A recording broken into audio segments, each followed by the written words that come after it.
Hey, Hope Nation. Woke up today in a really dark place, pretty depressed. But it's not about how you feel. It's about what you're going to do about how you feel.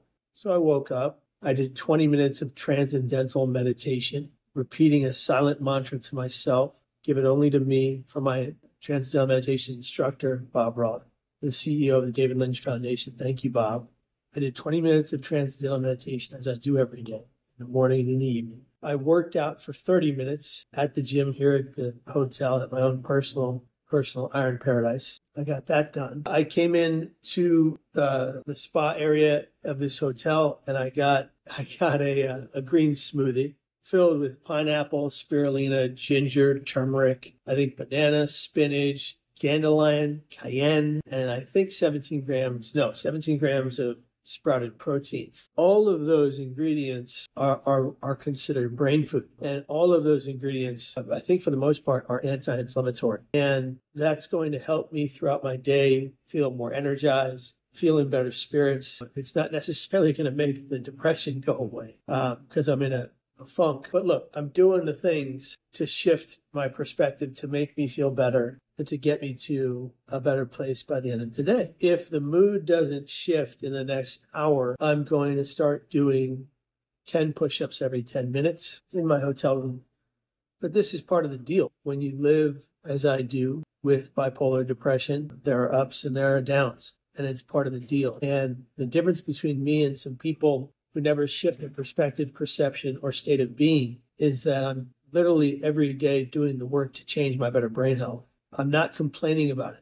Let me make it abundantly clear. I want nor need any pity from anybody on this feed. No comments saying I'm sorry for what you're going through. Don't worry about that. I appreciate it. It means a lot to me, but don't send it. Send, you got this, Kev. Send, you're going to get through this, Kev. Send, I got your back, Kev. Those kinds of comments, I want to see them.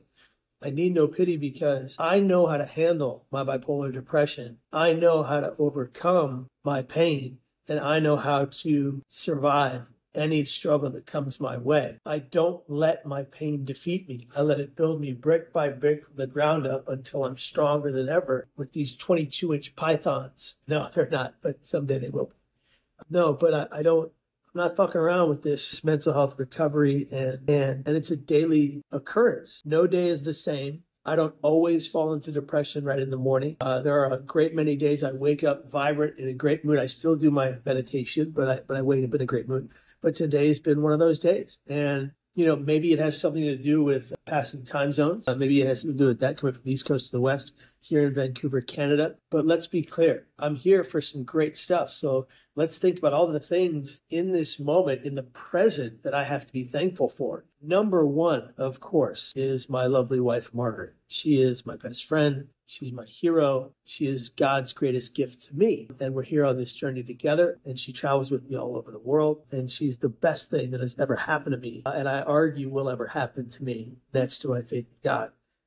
Going from there, we're here for a very special reason in Vancouver. We're headed to Kelowna, actually is how you pronounce it, Canada, to interview, I'm not going to give away names here, but to interview two very special and important people. Okay, Dan Martell and his wife. I'll tell you, Dan Martell and his wife. See, I'm already smiling. I'm already bringing myself out of the dark times. And we're here to interview them for for a pilot episode of Hindsight's podcast, Couples Edition, where we will be interviewing people from all walks of life from around the world, couples who have struggled in some way, shape, or form or another, either one of them or both of them. It doesn't have to be mental health, doesn't have to be behavioral health, but struggled in general, some way, somehow. Overcome that struggle to live abundantly, to express themselves online, and to share their hopes and dreams and vision and businesses with the world. And Dan is a great example of that. He and his wife are so entrepreneurial, so incredible, and so forthright, and so prolific with what they do. We had to make them be our pilot episode, which we're very excited about.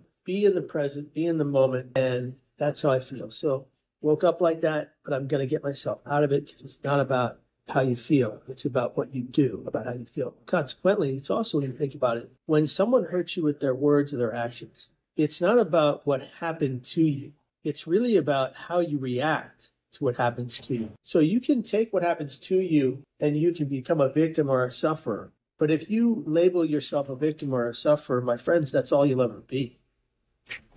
If you've ever suffered or if you've been victimized, you don't have to stay there. You can fight to overcome and to thrive despite of your pain, to have hope inside your heart, even in the darkest of your hours, and once again, to let your pain build you instead of destroy you. And I think that's a really important point to make, is that if you label yourself a sufferer or a victim, I believe that's all you'll ever be.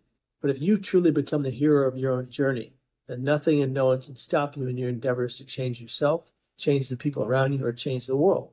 My last point in this video is this. We fought for 23 years to raise the net at the Golden Gate Bridge to end death there. It was a vigorous fight. The bridge directorate fought against us at every turn.